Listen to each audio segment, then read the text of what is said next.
And let's finish up the sixth chapter of the second book of A Tale of Two Cities. It's called Hundreds of People, but as Mr. Lorry has noticed, hundreds of people have not shown up, just Mr. Darnay and him. It's tea time. Miss Pross is serving.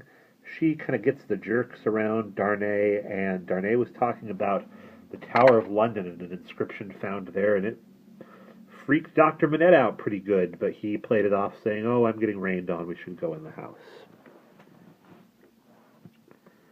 The night was so very sultry that although they sat with doors and windows open, they were overpowered by heat. When the tea table was done with, they all moved to one of the windows and looked out into the heavy twilight. Lucy sat by her father. Darnay sat beside her. Carton leaned against a window. Oh, I didn't hear that Carton came. Oh, yep, it does say Carton showed up. So there's 3 extra people besides the family. Lucy sat by her father. Darnay sat beside her. Carton leaned against a window. The curtains were long and white, and some of the thunder gusts that whirled into the corner caught them up to the ceiling and waved them like spectral wings.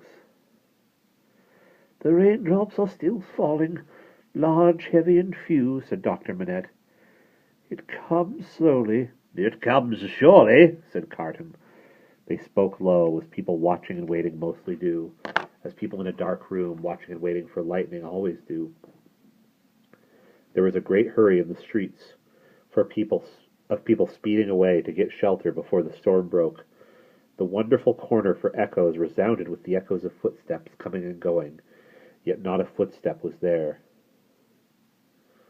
"A multitude of people, and yet a solitude," said Darnay when they had listened for a while. "Is it not impressive, Mr. Darnay?" asked Lucy. "Sometimes I have sat here in the evening until I have fancied, but even the shade of a foolish fancy makes me shudder tonight, when all is so black and solemn. Let us shudder too. We may know what it is. It will seem nothing to you. Such whims are only impressive as we originate them, I think. They are not to be communicated. I have sometimes sat alone here in the evening, listening until I have made the echoes out to be the echoes of all the footsteps that are coming by and by into our lives." "There is a great crowd coming one day into our lives, if that be so," Sidney Carton struck in. In his moody way, the footsteps were incessant, and the hurry of them became more and more rapid. The corner echoed and re-echoed with the tread of feet. Some, as it seemed, under the windows, some, as it seemed, in the room, some coming, some going, some breaking off, some stopping altogether, all in the distant streets, and not one within sight.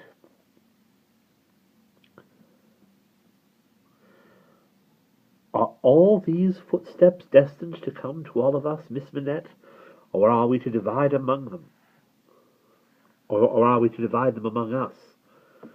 "I don't know, Mr. Darnay. I told you it was a foolish fancy, but you asked for it.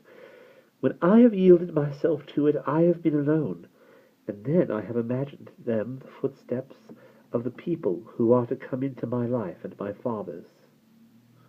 "I take them into mine," said Carton. "I ask no questions and make no stipulations. There is a great crowd bearing down upon us, Miss Manette, and I see them. By the lightning," he added these last words, after there had been a vivid flash which showed him lounging in the window. "And I hear them," he added again, after a peal of thunder. "Here they come, fast, fierce, and furious." It was the rush and roar of rain that he typified, and it stopped him, for no voice could be heard in it. A memorable storm of thunder and lightning broke with that sweep of water, and there was not a moment's interval in crash and fire and rain until the moon rose at midnight. The great bell of St. Paul's was striking 1 in the cleared air when Mr. Lorry, escorted by Jerry, high-booted and bearing a lantern, set forth on his return passage to Clerkenwell.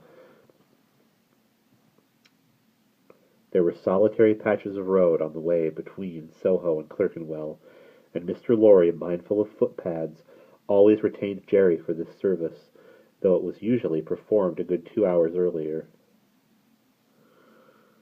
"What a night it has been! Almost a night, Jerry," said Mr. Lorry, to bring the dead out of their graves.